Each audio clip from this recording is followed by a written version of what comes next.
brother?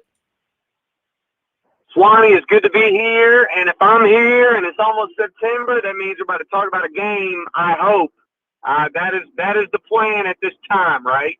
Well, they'll be fighting like cats and dogs up in Charlotte this weekend. I know everybody's excited about it, but for me, this game has always been special because I grew up when these two teams were facing each other like 19 out of 20 years. I mean, that was sort of my when I was being groomed by this sport that we all love called college football. But for whatever reason, whether it be proximity, whether it be the connections between the national championship in 80 for Georgia and 81 for Clemson prior to the success Clemson's had, this just always has felt so special. It is a special game, and I got to be honest. It's more special for me. This is interesting. I'm not trying to let everybody know how different we are in age, but it's special for me because I don't know a time where Clemson and Georgia have played every year. And so, yes, I mean, you know what I'm saying? Like, absence makes the heart grow fonder a little bit. Like, to me, keeping it exclusive was good. Because could you imagine if Clemson and Georgia? I mean, think about this, okay? This is a bit of an alternate reality, but let's just live here for a second. Can you imagine if Clemson and Georgia had played each other when Ray Goff and Jim Donnan were winning 6 or 7 games in the 90s and Tommy West was winning 6 games in the 90s and sometimes 3 games in the 90s? Would we be clamoring? And I understand we're going to be clamoring for this one because it's a top 5 matchup. But we wouldn't be clamoring for it every single year where we say, God, could you imagine? Like, think about when they played every year. It was awesome. The reason it was awesome when they played every year is because they were awesome most every year. So it was almost like the rivalry discontinued at the exact right time for us to, like, almost establish and keep this great reverence that we have for it. It's a little bit weird like that. No, that's a valid point. And now you really look at where these two teams are and where they've been in recent years. Both teams been on the national stage. I mean, I think you could make the argument as close as Clemson was a couple of times to, well, at least in 2015 to knocking off Alabama and the way that game concluded out in Arizona. I mean, Georgia's game against Alabama in the national championship was equally as close, if not closer, to a Bulldog title. And I think they feel like they want to be what Clemson is. Is that what really sticks in the craw right now in the Classic City when it comes down to their fan base? It's not, hey, they want to be Alabama per se. I think they just want to be Clemson, right? They just want to hoist the national championship or two. That's exactly right. I put a couple of polls up on Twitter, and look, Twitter is no way to gauge public opinion, okay? It's just not. You can tamper. It's horrible. Noted. I said, Clemson fans, right. And I said, Clemson fans, how are you feeling? Excited or nervous? And I got, several hundred responses, and Clemson fans said 76%, I believe was the final, said that they were excited. 24% said nervous. I thought, okay, it's 3-1. Even if we're saying that people tampered or they're just straight up lying, we're talking about a 70-30 fan base. Well, I said, all right, Georgia fans, well, how do you feel? And, a few hundred responses, about half the size of the Clemson contingent, which makes me think it was probably fairly legit. 81% said nervous. 19% said excited.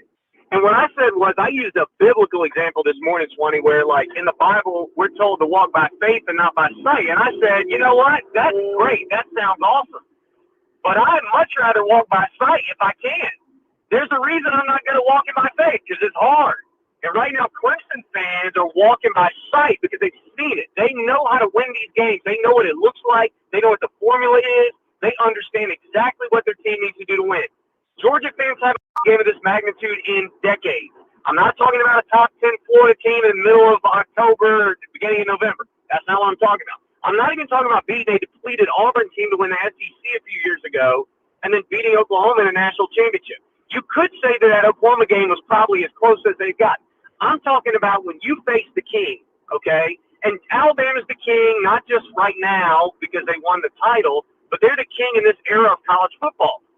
To get to Alabama, if Clemson's in your way, you got to beat them. That Oklahoma game, I would argue, that was two light programs. That wasn't Georgia punching up that game.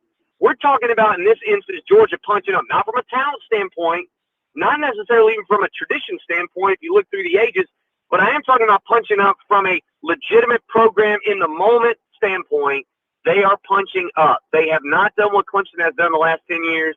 They thought that, I think a lot of SEC programs believe this. They thought that conference affiliation would save them and condemn others. It's worked the opposite way. They thought that having somebody from Nick Saban's coaching tree would get them inside the mind. What it's done is it's gotten Kirby Smart inside his own head, where he has totally flubbed 2 opportunities to beat Saban to the point that I'm not sure if you spotted Kirby Smart 21 points in a game and said, go, I think you could injure Alabama's top 10 players and they still wouldn't beat them.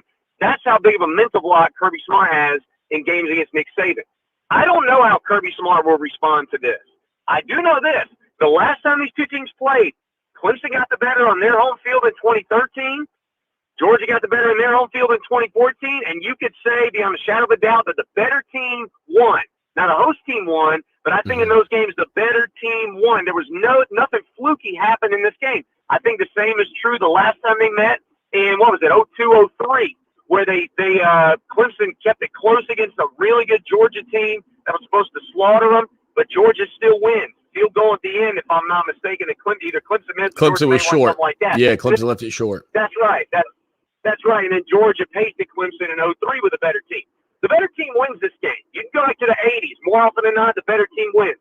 If Georgia loses this game, it's going to be because Clemson was better, period. Not better in the game, not better on the day, just better. And if Georgia wins the game over Clemson, then the opposite is true. And now we got to start adding, at least for the moment, a third, maybe a fourth team, if you include Ohio State, into that elite conversation, even though Georgia still has to beat Alabama, I think, to firmly place itself in that group with Alabama, Clemson, and maybe Ohio State. He's on Twitter at Qualt Talk. He joins us every Monday afternoon at 5 o'clock as you make your way home. And Qualk, I would ask you this, too, from Kirby Smart's standpoint. Look, we saw what happened with Scott Frost in Nebraska over the weekend, and that's a completely different situation for multiple reasons. But there are these conversations, these innuendos, I guess, maybe behind closed doors that, well, he's just a great recruiter, but he can't win the big ball game. I mean, if they get beat by Clemson, you see what he continues to do on the recruiting trail. They rack up 4- and 5-star guys left and right as good as anybody. I mean, like, what kind of situation is he dealing with if the Tigers do come out on top in this season opener? Well, I think what you're asking is basically how hot is his seat going to be in some quarters. And look, his seat's going to be hot with some members of his fan base. There's no getting around it, okay? And especially, let's say midnight, 1, 2 a.m. on Saturday night into Sunday morning. That's going to be the talk on every single Georgia message board, right? Like, once again, Kirby can't win the big game. I had a guy text our show today and say, Kirby's 0-5 against college football playoff participants, losing by an average of 15 points a game.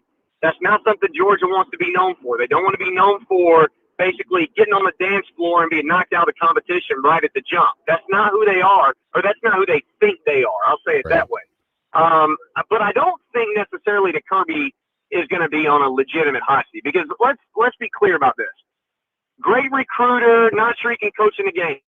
Look at his results, Swanny. You're talking about, you can't be, and I know that Georgia fans want more than this. I get it. If the shoe was on the other foot, Clemson fans would too. You cannot get rid of a guy who recruits in top 5 every single year and finishes in the top 10 every single year. You can't do that just because he can't win the big game right now. And the fact remains that historically, there are 2 kinds of coaches that 98% of the country has. A lot of these coaches are only this to a certain degree, which is why they never are successful.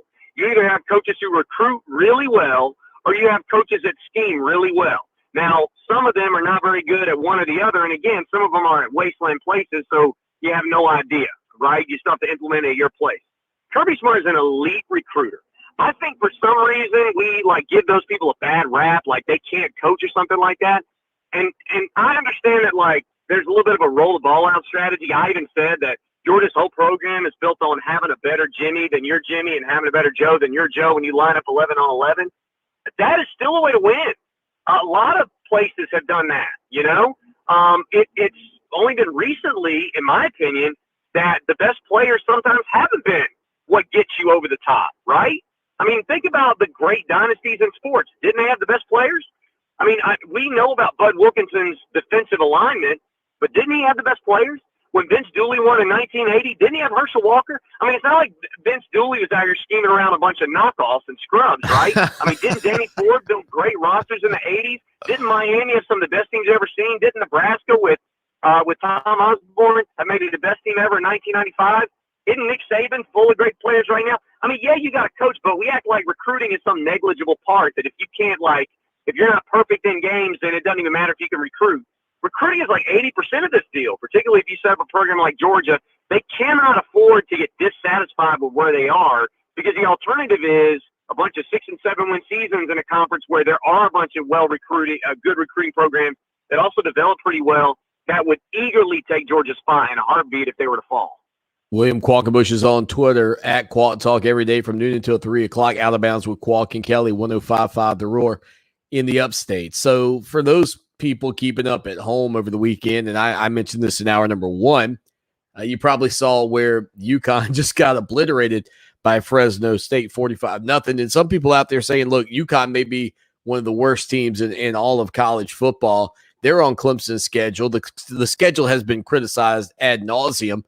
I mean, Qualk, let's be honest. Clemson should have, because of what they've done and who they've been, if they were to get defeated on Saturday by the Georgia Bulldogs, one of the top 5 teams in the country, Clemson should have enough there to, you would believe, if they go undefeated the rest of the way, to get into the college football playoff.